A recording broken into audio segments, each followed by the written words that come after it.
নবীজি, আপনার উম্মত যদি আমাকে ভালোবাসতে চায়, সম্মানিত ভাইরা বলেন তো আমরা একজনকে ভালোবাসতে চাই, বলেন তো তার নাম কি? আমার আল্লাহ তাআলা ডাক দিয়া কয়, নবীজি আমাকে ভালোবাসতে চাই, তাহলে তারা যেন ফাত্তাবিউনি, আপনাকে অনুসরণ করে, আপনাকে অনুকরণ করে, আপনাকে ভালোবাসেন।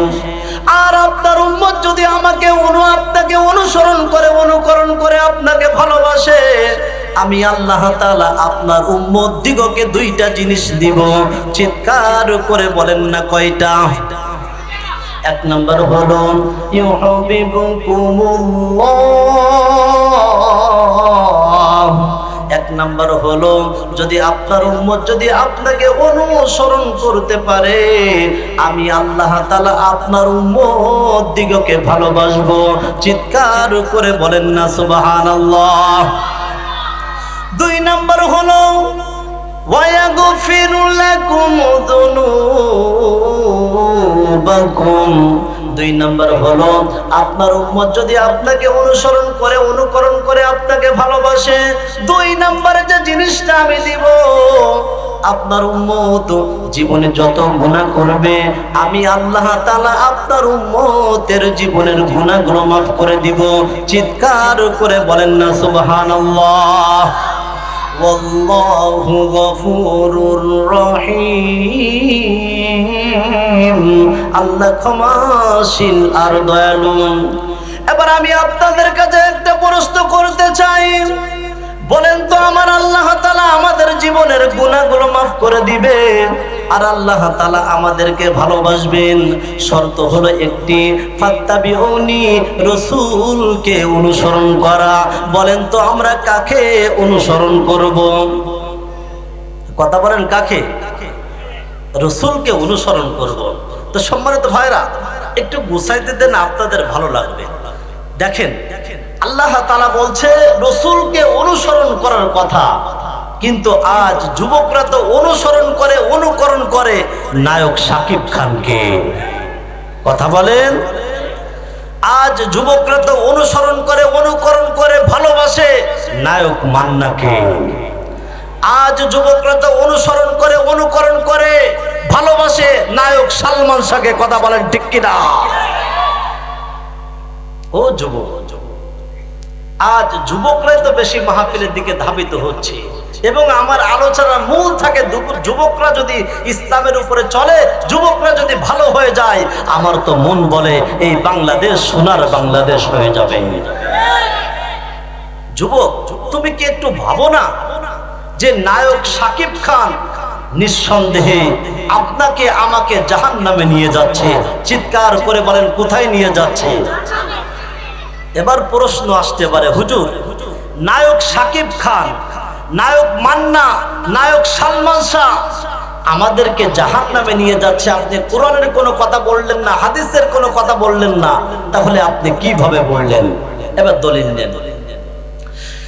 আল্লাহ তাআলা বলছেন ওয়া মিনান নাসি মান ইয়াশতারি লাহওয়াল হাদিস লিয়ুদিল্লা আন সাবিলিল্লাহ বিগাইরি ইলমিন ওয়া ইয়াত্তাখিদাহা হুজুওয়া উলাইকা লাহুম আযাবুম মুহিন।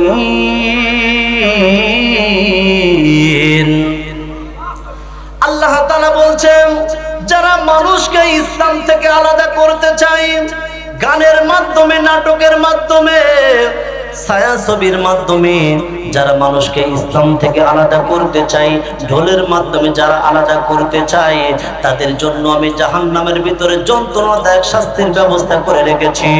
এবার আমি আপনাদের কাছে একটি প্রশ্ন করতে চাই, বলেন তো নায়ক শাকিব খান আমাদেরকে কোথায় নিয়ে যাচ্ছে? সবাই বলেন কোথায়? শুধু আজ যুবকরা যে নায়ক শাকিব খানের অনুসরণ করে, অনুকরণ করে ভালোবাসে বিষয়টা তা না, অনেক পর্দালে অনেক যুবতীরা বসে আছে নায়ক শাকিব খানের ফ্যান। কথা বলেন। কিছুদিন আগে এক সাংবাদিক প্রশ্ন করলো নায়িকা রজনী পাখি যে আপনি কতটুকু নায়ক সালমান শাহকে অনুসরণ করেন, অনুকরণ করেন, ভালোবাসেন। তখন নায়িকা রজনী পা ডাক দিয়ে বলছে, আমি যখন দুনিয়ার উপরে জন্মগ্রহণ করি নাই তার আগ থেকে নায়ক সালমান শাহ ছবি করে, কিন্তু আমি তাকে এত ভালোবাসি, এত অনুসরণ করি, অনুকরণ করি। আমি জীবনে প্রেম ভালোবাসা করি নাই, আমি জীবনে বিবাহ করি নাই, আর আগামীতে যতদিন বেঁচে থাকবো আমি জীবনে বিবাহ করব না। চিৎকার করে বলেন নাউযুবিল্লাহ। আমার তো মন বলে নায়িকা রজনী পা যতটুকু নায়ক সালমান শাহকে ভালোবেসেছে, অনুসরণ করেছে, অনুকরণ করেছে, আমার তো মন বলে এর চেয়ে 50% যদি আমার আল্লাহ তাআলাকে ভালোবাসতো, আমার রসুলকে ভালোবাসতো, আমার তো মন বলে মরে যাওয়ার সাথে সাথে জান্নাতের 8টা দরজা, যে কোনো দরজা দিয়ে জান্নাতে প্রবেশ করতে পারতো। কথা বলেন। যুবক যুবতীদের কথা বলতে গেলে তো 1 ঘন্টা সময় লাগে। ছোট্ট একটা গানের মাধ্যমে বলতে চাই, আমার সঙ্গে আপনারা বলতে পারবেন তো ইনশাআল্লাহ? তাহলে বলেন, আল্লাহ আল্লাহ রে কোন দুনিয়ায় পাঠাইলা আমারে। বলেন আল্লাহ আল্লাহ রে কোন দুনিয়ায় পাঠাইলা আমারে। বর্তমানের পোলা মাইয়া সমান সমান মাপ, লম্বা চুল কাটিয়া মাইয়া মাথায় লাগাই ক্যাপ। এই যুবকরা কথা বলো ঠিক কিনা? বর্তমানের পোলা মাইয়া সমান সমান মাপ, লম্বা চুল কাটিয়া মাইয়া মাথায় লাগাই ক্যাপ। ও আল্লাহ আল্লাহ রে কোন দুনিয়ায় পাঠাইলা আমারে। বলেন আল্লাহ আল্লাহ রে কোন দুনিয়ায় পাঠাইলা আমারে। হিন্দি গানের টান মারিয়া রাস্তা দিয়া যায়, কারো কারো কারো কারো সুরে আবার বুকটা ফাইটা যায়। সে বুক ফাটা মমতাজ আজ কোথায়? তোমাকে তো বাংলাদেশের লোক খুঁজতেছে। যখন 50 টাকা দামের বেশ্যা যখন সংসদে উঠে বলে বুখারী, মুসলিম, তিরমিজি, আবু দাউদ, নাসাই, ইবনে সকল সিয়াসিত্তার কিতাব পড়ে শেষ করেছি, আমার তো মন বলে ওই সংসদ আর পবিত্র থাকতে পারে না, অপবিত্র হয়ে যায়। অনেক লাফালাফি তোমাদেরকে দেখেছি, কিন্তু আগামীতে কিভাবে সংসদে কোরআনের আইন দিয়ে দেশ চালানো যায় এটা আমাদের প্রয়োজন। কথা বলেন ঠিক কিনা? তো সম্মানিত ভাইরা, এ যুবক ভাই যদি আলোচনা বুঝতে পারো তাহলে তোমার ভালো লাগবে। দেখেন না ভালোবাসা কাকে বলে, কিভাবে রসুলকে অনুসরণ করতে হয়, অনুকরণ করতে হয়, ভালোবাসতে হয় কিভাবে। ছোট্ট একটা হাদিস বললে আপনারা বুঝতে পারবেন।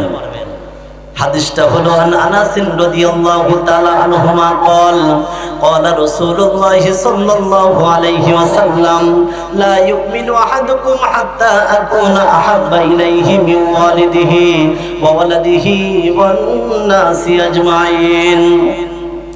আমার রাসূল ডাক দিয়ে বলছে, সাহাবীরা রে,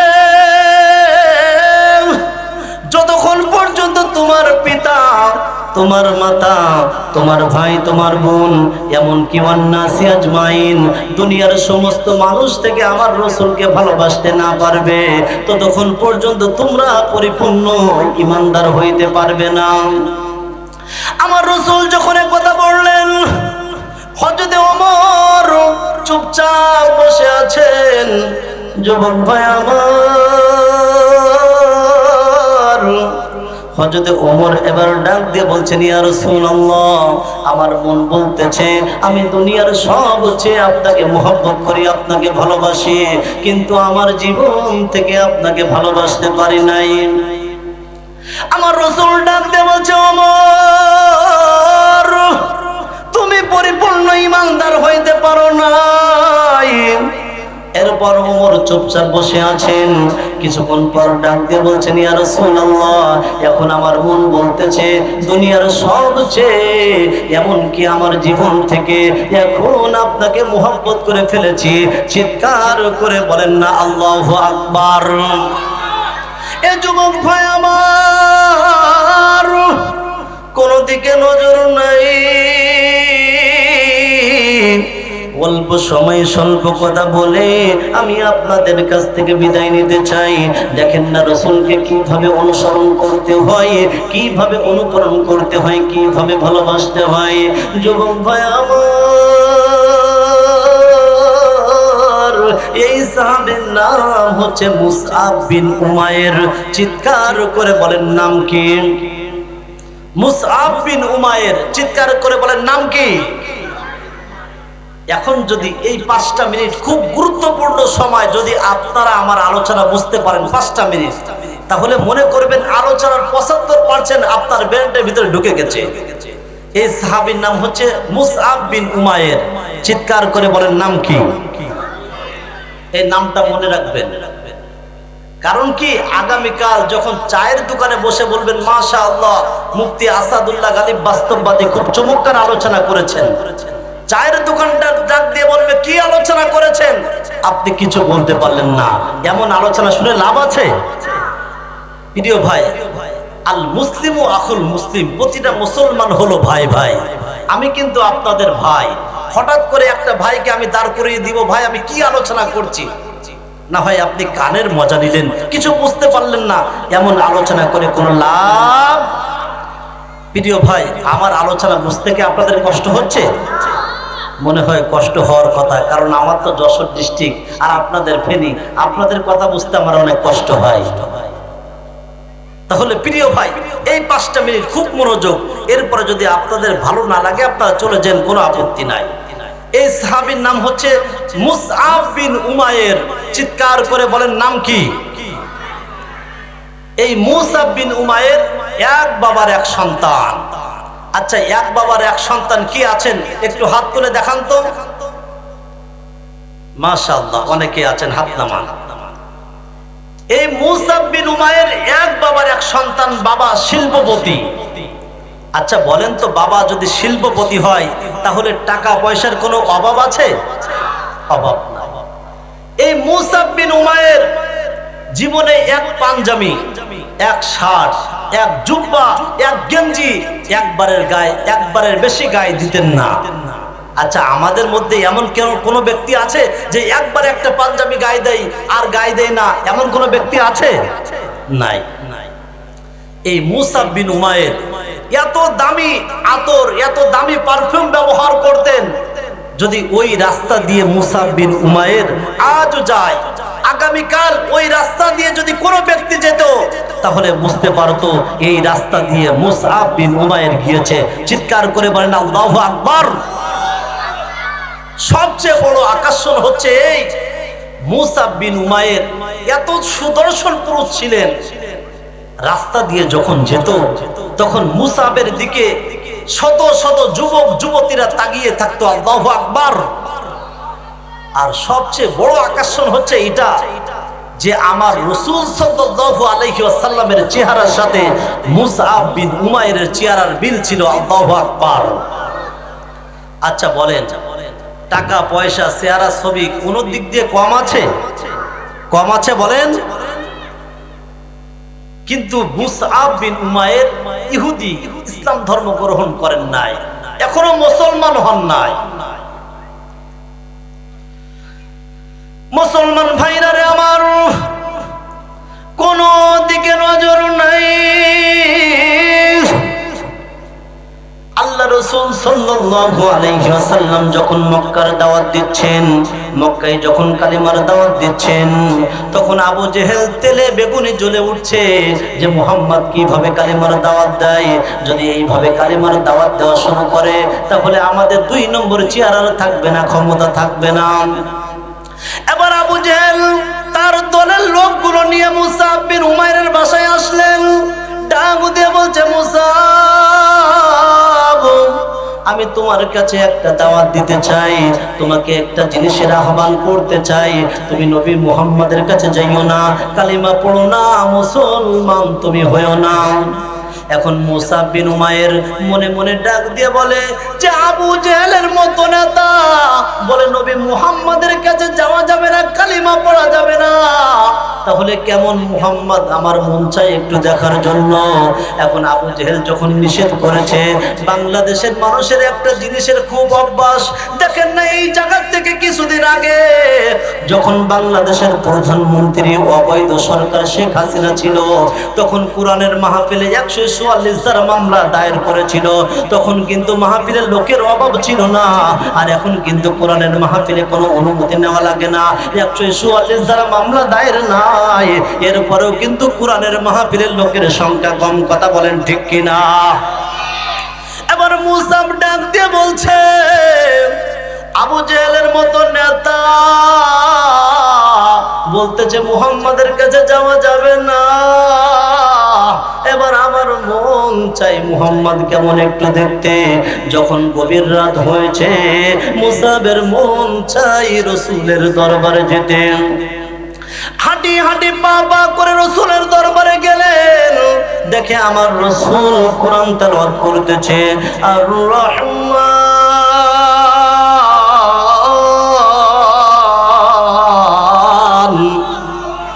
আল্লামাল কুরআন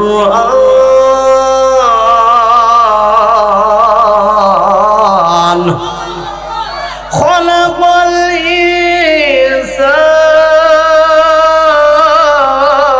ইনসান। যখন আমার রাসূল এইভাবে কোরআন তেলাওয়াত করতেছে, মুসাব সারা রাত ধরে আমার রাসূলের কোরআন শরীফ শুনতেছেন। যখন সকাল হয়ে গিয়েছে, মুসাব নিজ বাসায় চলে যায়। আবার যখন দ্বিতীয় রাত হয়েছে, মুসাব আর বাসায় থাকতে পারে না, আবার দ্বিতীয় রাত্রে বেলায় রাসূলের দরবারে চললেন, দেখে আমার রাসূল কোরআন তেলাওয়াত করতেছে। এ যুবক ভাই আমার, আজ কোরআনের মাহফিল হইতেছে, তুমি কোরআনের মাহফিল বন্ধ করে তুমি বাসায় বসে আছো, তার মানে পরমাণু হয় তোমার সে মুসাব অনেক ভালা। কথা বলেন। এবার মুসাব দ্বিতীয় রাত্রে বেলায় আবার চললেন রসুলের দরবারে, কিন্তু আমার রসুল কোরআন তেলাওয়াত করতেছে। আবার সারা রাত শুনলেন, আবার যখন বাসায় চললেন, পরের দিন আবার তৃতীয় রাত হয়েছে, আবার মন চাই রসুলের কোরআন শরীফ শুনবে। গভীর রাত যখন হয়েছে, হাঁটি হাঁটি পা পা করে রসুলের দরবারে রওনা, দেখে আমার রসুল কোরআন শরীফ শুনতেছে। এখন প্রায় সকাল সকাল হয়ে যাবে। এবার মুসাব মনে মনে কয়, দূর থেকে আর কোরআন শরীফ শুনতে মন চাই না, আমার মন চাই আমি রসুলের কাছে যে একটু কোরআন শরীফ শুনবো। চিৎকার করে বলেন না আল্লাহু আকবার। আবার রসুলের দরবারে চললেন। এ যুবক ভাই আমার, কোন দিকে নজর নাই। আমার রসুলের কাছে যে বলছেন, ইয়া রাসূলুল্লাহ, আমার অর্থ সম্পদের অভাব নাই, টাকা পয়সার অভাব নাই, কিন্তু আমার মনে শান্তি নাই। আমার রসুল ডাকতে বলছে, মুসাব, তাহলে তোমার মনে কিভাবে শান্তি আসবে? আমার রসুল যখন কথা বলতেছে, মুসাব ডাক দিয়ে বলে, ইয়া রাসূলুল্লাহ, ইয়া হাবিবাল্লাহ, আমার টাকা পয়সার অভাব নাই, কোনো কিছুর অভাব নাই, কিন্তু আমি মনে শান্তি পাই না। তাহলে কিভাবে তুমি শান্তি পাবে? তখন মুসাব ডাক দিয়ে বলছেন, ইয়া রাসূলুল্লাহ, আমার মন চাই আমি যদি কোরআন শরীফ শুনতে পারতাম, তাহলে আমার মনে শান্তি লাগতো। আমার রাসূল এবার সুযোগ পাইলেন। এ যুবক, আমার রাসূল ডাক দিয়ে বলছে, মুসাব, আমি কি তোমাকে একটি দাওয়াত দিতে পারি? এই যুবক, আমি তোমাদেরকে একটি দাওয়াত দিতে চাই।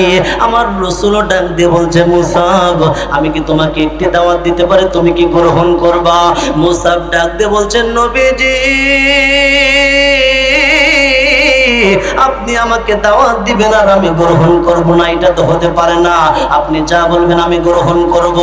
আমার রাসূল ডাক দিয়ে বলছে, মুসাব, তাহলে তুমি আর দেরি করো না, আমার রহমতের হাতটা বাড়াইয়া দিলাম, আর তোমার হাতটা তুমি বানাইয়া দাও, আর আমি কালিমা পড়াইয়া দিচ্ছি, তুমি কালিমা পড়ে মুসলমান হয়ে যাও। যখন আমার রাসূলের কথা বললেন, তখন মুসাব ডাক দিয়ে বলছেন, নবীজি, আমি আর দেরি করব না, আমার হাতটা বাড়াইয়া দিলাম, আর আপনি আমাকে কালিমা পড়াইয়া মুসলমান বানায়া দেন। আমার রাসূল এবার কালিমা পড়াইয়া মুসলমান বানায়া দিলেন। এবার ডাক দিয়ে বলছে, মুসাব, তুমি আর দেরি করো না, তুমি এই কালিমা এই মুহূর্তে কারো কাছে প্রচার করো না, প্রচার করবো না, কারো কাছে বলবা না। মুসাব ডাক দিয়ে বলছেন, ইয়া রাসূলুল্লাহ, মানুষ মিথ্যা ধর্ম বুক ফুলাইয়া মানুষের সামনে বলে, আর আমি সত্য ধর্ম গ্রহণ করলাম, আমি গোপন ডাকবো, এটা তো হতে পারে না। নবীজি, আপনি আমাকে অনুমতি দেন, আমি প্রকাশ্য কালিমার দাওয়াত দিতে চাই। এবার মুসাব চললেন নিজ বাসায়। এ যুবক ভাই আমার, মুসাব ডাক দিয়ে বলছে, মা, আমি কালিমা গ্রহণ করেছি, আমি মুসলমান হয়ে গিয়েছি। মা এখন ইহুদি। মা ডাক দিয়ে বলছে, বাবা কি সর্বনাশ করেছ, তুমি কালিমা ছেড়ে দাও। মুসাব ডাক দিয়ে বলছে, মা, আমি যে কালিমা গ্রহণ করেছি, এই কালিমার জন্য যদি আমার জীবন দেওয়া লাগে, আমার অর্থ সম্পদ ছাড়া লাগে, আমি সব কিছু ছেড়ে দিব, কিন্তু মা আমি কথা দিচ্ছি, আমি কালিমা থেকে আলাদা হব না। এবার মা দেখেন কেমন জিনিস। মা এবার ডাক দিয়ে বলছে, মুসাব, তাহলে তোমাকে কিন্তু ঘরের ভিতরে বন্দি করে রাখবো। মুসাব ডাক দিয়ে বলছে, মা, আমার কোনো অভিযোগ নাই। যুবক ভাই, দেখো না তুমিও যুবক, মুসাব বিন উমাইর যুবক। এবার মা ডাক দিয়ে বলছে, মুসাব, তাহলে তোমার ঘরের ভিতরে বন্দি করে রাখতে চাই। এবার ঘরের ভিতরে বন্দি করে রাখলেন। একদিন পার হয়ে যায়, 2 দিন পার হয়ে যায়, 3 দিন পার হয়ে যায়, এইভাবে যখন 7 দিন পার হয়ে যায়, মুসাবের কোনো খাবার দেয় না, কোনো পানি দেয় না। 7 দিন পর মা দরজা খুললেন, ডাক দিয়ে বলছে, মুসাব, তুমি আমার দিকে তাকাও, আমি তোমার মা। এ মুসাব, তুমি তো মনে করেছো 7 দিন তুমি খাবার খাও নাই, আমি খাবার খেয়েছি। বিষয়টা তা না, তুমি খাবার খাও নাই, আমিও খাবার খাইনি। তোমাকে 7 দিন পানি দেয়নি, আমিও 7 দিন পানি খাইনি। ও মুসাব, আমার মন বলতেছে আমি মুরব্বী মানুষ, আমি দুনিয়া থেকে বিদায় নিয়ে চলে যাব। ও মুসাব, আমি তোমাকে শেষবারের মতো আহ্বান করতে চাই, তুমি কালিমা ছেড়ে দাও। এখন যুবক মানুষ প্রশ্নের উত্তর দিচ্ছে। ও মুসাব, মুসাব ডাক দিয়ে বলছে, মা, আমি যে কালিমা গ্রহণ করেছি, আমি রাসূলকে অনুসরণ করতেছি, অনুকরণ করতেছি, আর আমার রাসূলকে ভালোবাসার জন্য যদি আমার জীবন দেওয়া লাগে, আমার শহীদ হওয়া লাগে, যদি অর্থ সম্পদ ছাড়া লাগে, আমি সব কিছু ছেড়ে দিব, কিন্তু আমি কালিমা থেকে আলাদা হব না। যুবক ভাই আমার, দেখেন না এবার মা কেমন উত্তর দিচ্ছে। ও পদ্মানের মামা,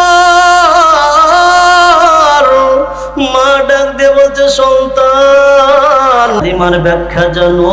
কালিমার ব্যাখ্যা কি তুমি জানো?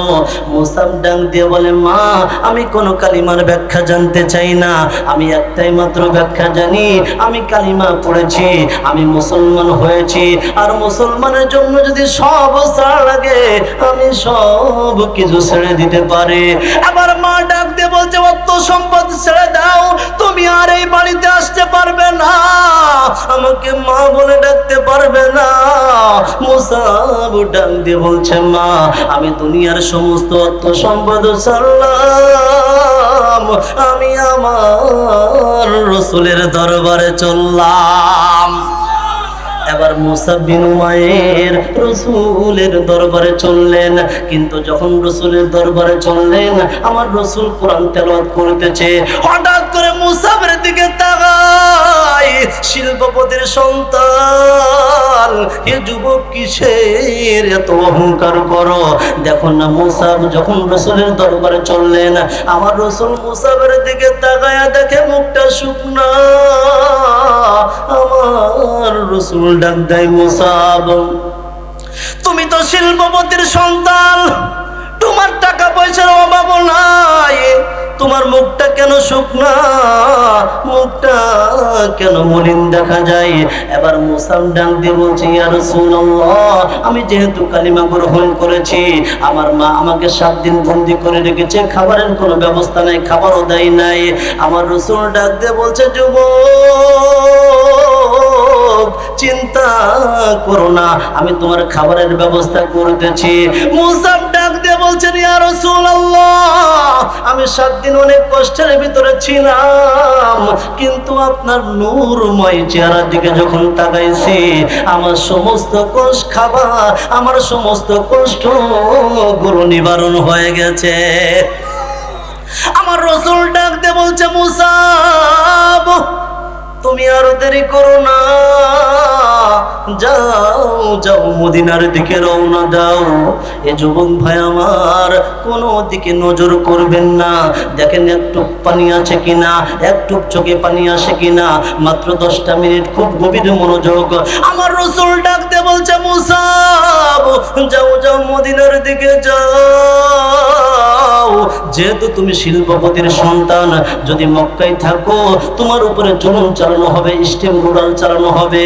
এবার মুসাব যখন মদিনার দিকে রওনা, কিন্তু মন চাই সব কিছু ছেড়ে দিয়েছে, মাকে ছেড়েছে, অর্থ সম্পদ ছেড়েছে, বড় কষ্ট না, কিন্তু আমার রাসূলকে ছেড়ে মদিনায় চলে যাইতেছে, মনটা খারাপ। মুসাব চোখের পানি ছেড়ে দিয়ে কাঁদেন। আমার আল্লাহ তাআলা বলছে, জিবরাইল আর করো না দেরি, আমার রাসূলের কাছে যাও তাড়াতাড়ি, যে এই সংবাদটা শোনায়া দাও, আমার রাসূল আর বেশি দিন মক্কায় থাকতে পারবে না, আমার রাসূল খুব দ্রুত মদিনায় হিজরত করা লাগবে। এবার আমার রাসূল ডাক দিয়ে বলছে, যুবক কান্না করার কোনো প্রয়োজন নাই, আমিও বেশি দিন মক্কায় থাকতে পারবো না, আমিও খুব দ্রুত মদিনায় হিজরত করব।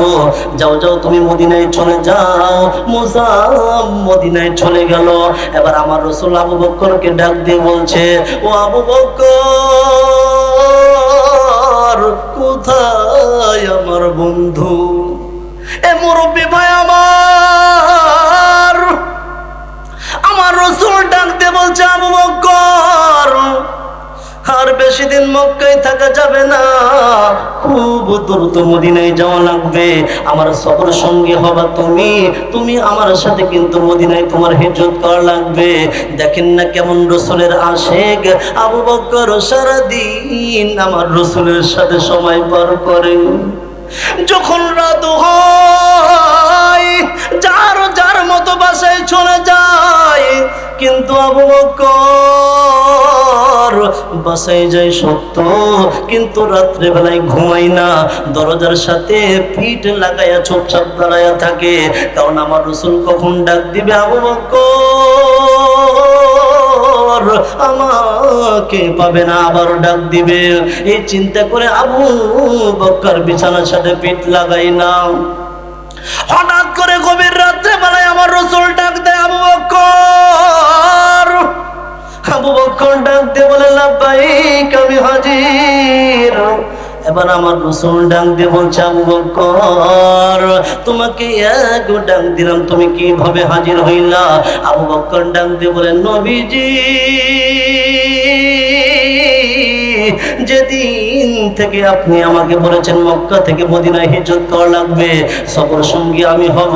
ইয়া রাসূলুল্লাহ আপনি আমাকে এক ডাক দিবেন, আমি ঘুমের ভিতরে থাকবো, আবার আপনি আমাকে ডাক দিবেন, আমি ঘুমের ভিতরে থাকবো, আপনি কষ্ট পাবেন। এই চিন্তা করে নবীজি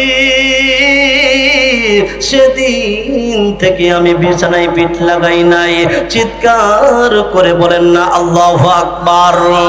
এ যুবক ভাই আমার, সবাই একটু বলো না আল্লাহ। আমার কেন যেন মন বলতেছে আমাদের দোয়া আমার মালিক ফিরাবে না।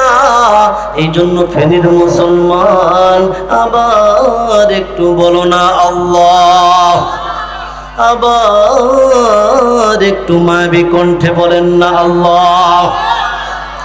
এবার আমার রাসূল ডাক দিয়ে বলছে, আবু বকর আর মক্কায় থাকা যাবে না, খুব দ্রুত চলো মদিনায়। এদিকে অনেক কাহিনী যদি বলতে যাই অনেক সময় পার হয়ে যাবে। এবার আমার রাসূল চললেন মদিনায়। 1 বছর পার করে দিয়েছে, 2 বছর পার হয়ে যায়, 3 বছর পার হয়ে যায়, উহুদ যুদ্ধ শুরু হয়ে যায়। আমার রাসূল ডাক দিয়ে বলছে, মুসাব যুবক কোথায়, আমার সামনে আসো। এবার মুসাবের দিকে যখন আমার রাসূল তাকাইছে, দেখে মুসাবের জামাগুলো অনেক পটি দেখা যায়, অনেকগুলো সিলাই দেখা যায়। আমার রাসূল ডাক দিয়ে বলছে, মুসাব আয় আমার বুকে আয়। যখন মুসাব আমার রাসূলের বুকে, তখন আমার রাসূল ডাক দিয়ে বলছে, আমার সাহাবীরা রে, এই সেই মুসাব শিল্পপতির সন্তান, টাকা পয়সার কোনো অভাব ছিল না। আমার রাসূল ডাক দিয়ে বলছে, মুসাব উহুদ যুদ্ধ শুরু হয়ে যাইতেছে, এই যুদ্ধের কালিমার পতাকা তোমার হাতে থাকবে। আমার রাসূল ডাক দিয়ে বলছে, মুসাব কালিমার পতাকা নিয়ে যুদ্ধের ময়দানে চলে যাও। এবার মুসাব যুবক মানুষ কালিমার পতাকা নিয়ে যুদ্ধের ময়দানে চললেন। অনেকগুলো কাফেরদেরকে দুনিয়া থেকে বিদায় করে জাহান্নামে পাঠিয়ে দিলেন। এবার কাফেররা টার্গেট করেছে মুসাব বিন উমাইরের দিকে। মুসাব বিন উমাইরের দিকে যখন টার্গেট করেছে, একটা কাফের মুসাব বিন উমাইরের ডান হাতে একটা কোপ মারছে। চিৎকার করে বলেন না আল্লাহু আকবার। যখন ডান হাতে কোপ মেরেছে, ডান হাত পড়ে গেছে, তখন মুসাব কালিমার পতাকা নিয়ে বাম হাতে দাঁড়িয়ে আছে। যুবক ভাই আমার, যখন কালিমার পতাকা যখন বাম হাতে নিয়ে দাঁড়িয়ে আছে, হঠাৎ করে একটা কাফের বাম হাতে কোপ মারছে। যখন কোপ মারছে, কালিমার পতাকা দাঁত দিয়ে ধরে আছে, আর ডাক দিয়ে বলছে, নবীর সাহাবীরা, হয়তো আমার জীবনে আমার রাসূলের সাথে আর দেখা হবে না, তোমরা আমার রাসূলকে কথা জানাইয়া দিও। মুসাবের ডান হাতে কালিমার পতাকা ছিল। যখন কালিমার পতাকা যখন ডান হাতে কোপ মারছে, তখন বাম হাত দিয়ে ধরে রেখেছে, বাম হাতে যখন কোপ মেরেছে তখন দাঁত দিয়ে ধরে আছে। হঠাৎ করে একটা কাফের গলায় যখন কোপ মেরেছে, গলাটা জমিনের উপরে পড়ে গেছে। ওই যে একটু আগে বলেছিলাম যুবক ভাই আমার রাসূলের চেহারা কিন্তু মুসাব বিন উমাইরের চেহারার সাথে মিল। আবার কাফেররা তারা ঘোষণা করতে চায় রাসূল নাই, নবী মুহাম্মদ নাই। তখন মদিনার মহিলারা পাগল হয়ে গেছে। ও পদ্মার মা, মহিলারা যুদ্ধের ময়দানের দিকে রওনা, উহুদ যুদ্ধের ময়দানের দিকে রওনা। হঠাৎ করে একটা কাফের ডাক দিয়ে বলছে, ও মা, তুমি কোথায় যাও? বলে, আমার রাসূল কেমন আছে? কাফের ডাক দিয়ে বলছে, তোমার স্বামী দুনিয়া থেকে বিদায়, তোমার স্বামী শহীদ হয়ে গেছে। রাসূলের এই কথা শুনে তখন ওই মহিলা ডাক দিয়ে বলছে, ও কাফের, আমি এই কথা জিজ্ঞাসা করি নাই, আমার স্বামী দুনিয়ার ময়দানে নাই, শহীদ হয়ে গেছে, আমি এই কথা জানতে চাই না। আমি জানতে চাই আমার দয়াল নবী কেমন আছে। আবার চললেন সামনের দিকে, একটা কাফের ডাক দিয়ে বলছে, মা তুমি কোথায় যাও? বলে আমার দয়াল নবী কেমন আছে? তখন ওই কাফের ডাক দিয়ে বলছে, তোমার সন্তান দুনিয়ার ময়দান থেকে শহীদ হয়ে গেছে। তখন আবার মহিলা সামনের দিকে রওনা, আবার কাফের ডাক দিয়ে বলছে, মা তুমি কোথায় যাও? বলে আমার দয়াল নবী কেমন আছে? ওই কাফের ডাক দিয়ে বলছে, তোমার সন্তান উহুদ যুদ্ধের ময়দানে শহীদ। ওই মা এবার ডাক দিয়ে বলছে, আমি আমার স্বামীর কথা জিজ্ঞাসা করি নাই, আমি আমার সন্তানের কথা জিজ্ঞাসা করি নাই, আমি আমার বাবার কথা জিজ্ঞাসা করি নাই। ও কাফের বলো না আমার দয়াল নবী কেমন আছে? চিৎকার করে বলেন না মারহাবা। আমার যুদ্ধ শেষ হয়ে যায়, আমার রাসূল ডাক দিয়ে বলছে, সাহাবীরা রে, আমার সাহাবীদের লাশগুলো এক জায়গায় করো। যেহেতু যারা ইসলামের জন্য, কোরআনের জন্য, দ্বীনের জন্য যারা শহীদ হয়ে যায়, এদের গোসল করার প্রয়োজন হয় না। কারণ ডান হাত কাটা নিয়ে, বাম হাত কাটা নিয়ে, নাক কাটা নিয়ে, গলা কাটা নিয়ে আল্লাহ তাআলার দরবারে উঠবে। তখন আমার মালিক ডাক দিয়ে বলবে, ও বান্দা কেন তোমার হাত নাই, কেন তোমার পা নাই? ওই বান্দা ডাক দিয়ে বলবে, মালিক আমি তোমার দ্বীনের জন্য যুদ্ধ করতেছিলাম, কাফেররা আমার হাত কেটে ফেলছে। তখন আমার মালিক ডাক দিয়ে বলবে, শহীদ তোমাদের কাছে কোনো প্রশ্ন নাই, যাও যাও তোমরা জান্নাতের দিকে রওনা দাও। হঠাৎ করে আমার রাসূল ডাক দিয়ে বলছে, সাহাবীরা রে, আমার সাহাবীদের লাশগুলো এক জায়গায় করো। এবার লাশগুলো যখন এক জায়গায় করেছে, আমার রাসূল দেখে মুসাবের লাশ। আমার রাসূল ডাক দিয়ে বলছে, কাফনের ব্যবস্থা করো। কিন্তু কাফনের ব্যবস্থা করবে টাকা নাই। আমার রাসূল ডাক দিয়ে বলছে, সাহাবীরা রে, এই হলো শিল্পপতির সন্তান, এ যুবক ভাই আমার কত বাহাদুরি করো। যখন রাস্তা দিয়ে যখন যাও, হুন্ডা চালায়া যাও, মনে করো আমার মতো কোটিপতি আর কেউ নাই। আমার রাসূল ডাক দিয়ে বলছে, সাহাবীরা রে, যেহেতু টাকা নাই, মুসাবের পোশাক দিয়ে কাফনের ব্যবস্থা করো। এই যুবক ভাই আমার মুসাবের কাপড় দিয়া যখন মাথার দিকে ঢাকে, পার দিক দিয়ে বাইর হয়ে যায়। যখন পা যখন ঢাকে, তখন মাথার দিক দিয়ে বাইর হয়ে যায়। আমার রাসূল ডাক দিয়ে বলছে, সাহাবীরা রে, মাথা ঢেকে দাও, আমি নিজে কবরের ভিতরে নামতেছি, আর ঘাস দিয়ে তোমরা পাগুলো ঢেকে দাও। আমার রাসূল এবার কবরের ভিতরে নামলেন, নেমে ডাক দিয়ে বলছে, আল্লাহ। সবাই একটু বলেন না আল্লাহ। আবার একটু মাবি কণ্ঠে বলেন না আল্লাহ। আমার রাসূল ডাক দিয়ে বলছে, আল্লাহ। এই মুসাব দুনিয়ার উপরে যতদিন ছিল, আমি মুসাবের উপরে খুশি। আল্লাহ তুমি আর দেরি করো না, তুমিও মুসাবের উপরে খুশি হয়ে যাও। এবারে সাহাবীরা মনে মনে কয়, আল্লাহ এই লাশ যদি মুসাবের না হইয়া যদি আমাদের লাশটা হইতো, তাহলে আমাদের কবরটা কত ভালো হয়ে যেত। এই দুনিয়ার মুসলমান,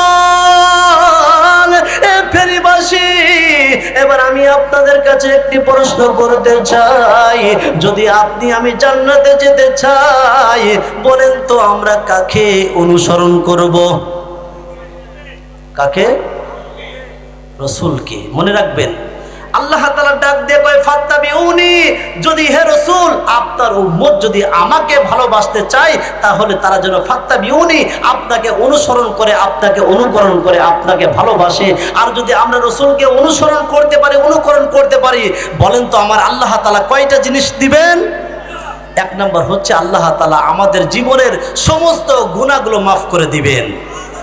আর দুই নম্বর হচ্ছে আমার আল্লাহ তাআলা আমাদিগকে ভালোবাসবেন।